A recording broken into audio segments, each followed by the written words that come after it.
Good morning, good morning, good morning. Viola here. This is Viola Ignites, and this is 28 Sparks to Catch Fire. Every single day in the month of February, we are talking about something that will spark you, will ignite you into motion in the direction of your calling. And so, welcome, welcome, welcome. I'm happy you're joining me. If this is your first time, please stick around and go back over the last 15 days and eat up all the content. We've talked about the parable of the talents, and we've talked also about courage. And this week, we are starting out fresh with something that I believe would move and shift a lot of us. Are you ready to dive in? Wonderful. So let's just go straight into it. If you remember, we just spent 7 days on courage, and it's been wonderful, right?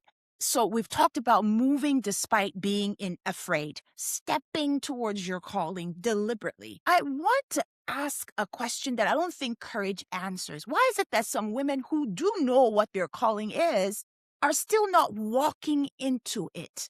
Not women who lack faith, not women who lack information, women who have both and still don't move. I've watched it. I've been surrounded by it. In fact, I have lived it. And I don't know that the answer is more courage. I don't think that's what the answer is. I think that for some people, the answer is about what is happening on the inside of them. What is happening? And I want us to go to Proverbs chapter 4, verse 23, and we're going to really talk through this particular proverb basically throughout the week. Proverbs 4:20, it says different translations to that particular proverb, but it's that one verse that's going to be the foundation for everything we discussed this week. Above all else, guard your heart, for everything you do flows from it. Everything, not some things. Everything you do flows from your heart. Your results, your patterns, your capacity to take the next deliberate step towards your calling, it flows from the heart. All of it. From what's happening in the command center, which is your heart. And so that's what I've observed. I've observed that women that are brilliant, intelligent, very, very capable, women who I would describe as faith-filled women who are able to guard everything, okay? They guard their pocketbooks, they guard their calendars, they guard their money, their reputations. But oftentimes it seems like are not quite guarding their hearts, have left their hearts unguarded. And so I want us to make that connection in our discussions this week. And I want us to identify if we are leaving the gates of our hearts unattended. And let's discuss that as it pertains to this thing we're talking about, this whole big idea of our talents, right? This big idea of our callings and pulling towards the direct of our callings much more deliberately than we've done in the past. Right? So that's what I want us to kind of focus on this week. And again, this verse is so clear that the heart is shaped by what flows into it, and the heart produces what has flown into it as its results. It's a principle, and that's what we're going to be examining. What's flowing into our hearts, and really examining the 4 gates.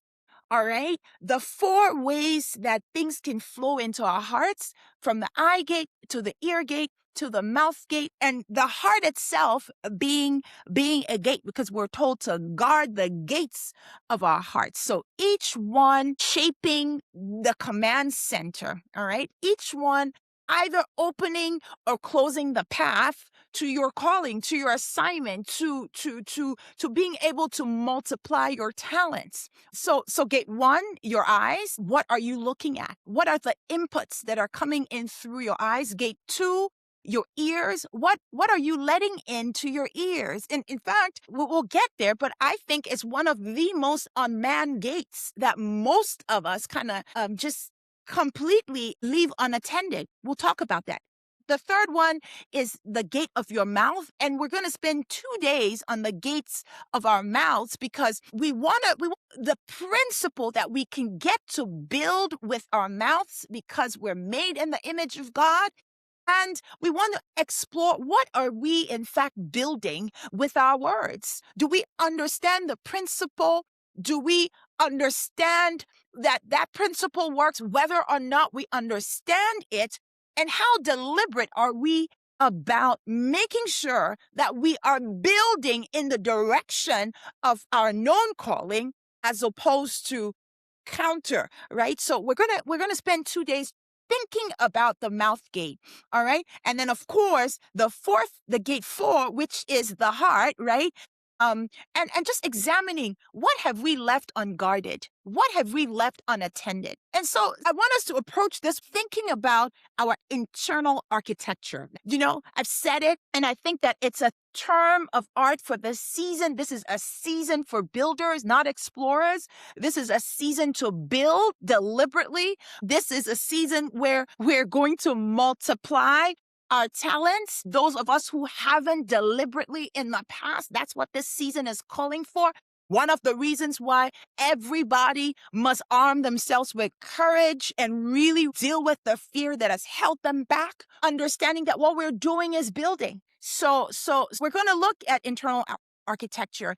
And why does it matter for your calling? Because your calling blooms through deliberate steps. Your calling is not a destination, how many of us have processed it. Your calling is a directional pull, right? And that's why it's going to take deliberate steps, right? You're headed northward. So if you're going around the mountain, you are not headed northwards. So the calling is pulling you northwards. That's where you need to be. That's the direction you need to be headed. So we want to talk about how our callings bloom through our deliberate steps. But the reality is that you can't see the next step if your eyes are closed to the path that you're supposed to be on. You can't hear the direction clearly if your ears are full of the wrong voices. You can't speak towards your calling if your mouth has been building the wrong thing. You can't sustain any of it if your heart, the command center, right, is unguarded. So it's just taking in all the wrong inputs and it's not going to produce anything but what it's taking in. So I know that we need to pay a little more attention to this discourse. And so I invite you to join me this week where we're just going to be breaking it down every single day. And that's why I don't think that courage alone without checking your internal alignment would take you where you're headed. You need courage. You absolutely do, right? But I think you also need internal alignment. And my hope is this week we will spark many, many, many, many of us into some and various degrees of internal alignment. So I believe that this week is going to go to the root. I want to share this scripture from Matthew chapter 13 and verse 15. Jesus describes it in Matthew in this way. Let me read this. He says, have closed their eyes and hardly hear with their ears, and their hearts have become calloused. Eyes, ears, heart. Eyes, ears, heart. So he names the same gates that we want to look at. And what does he say the result was? Like he says that the people standing directly in front of him, the people standing directly in front of the Son of God could not be transformed, could not be impacted. And nothing changed for them. Could you just like think about it. Not because Jesus was not enough, but because their gates were shut up. Their gates were closed. And those closed gates, they will keep everything out, including the next step that you need to be making in this season. So I want this to be your spark for today, and I want you to write it out if you can. I want you to think about this. Which gate do I think is most closed right now in my life? And what has that closed gate been costing my calling? Which gate is most closed? It's most closed to the light. And What has that cost my calling? And this doesn't have to be a perfect answer. Your best guess is fine enough. Whatever comes to your mind. Is it your eye gate? Is it the inputs for your eyes? Is it your ear gate? Is it your mouth? Is it your heart? And what has the cost been to your calling? So think about that. What is asking you to pay attention? Take a look at that. There's no way around it. Everything you do flows from your heart, and your heart is shaped by what flows into it. All right. So we're gonna examine the flow. We're gonna take a look at these gates tomorrow. The first gate, your eyes. What are you looking at? And is it opening or closing the path to your calling? All right. So that's it for today. Today is the 16th of February. I want to say a very hearty birthday to my darling, beloved godson, Ethan. Happy birthday, baby Ethan. I pray that you're a blessing to your generation. I will see you tomorrow, same place, same time. I look forward to it. Like this video, share this video, subscribe to the channel. I'll see you tomorrow. And if you want 12 of accountability, I have a link in the description below. Find out more about how to work with me for 12 weeks. All right. And to all of you, thank you again. I just want to say, let us catch fire together. This is the season to catch fire. Keep the fire burning. I'll see you tomorrow morning. Thank you.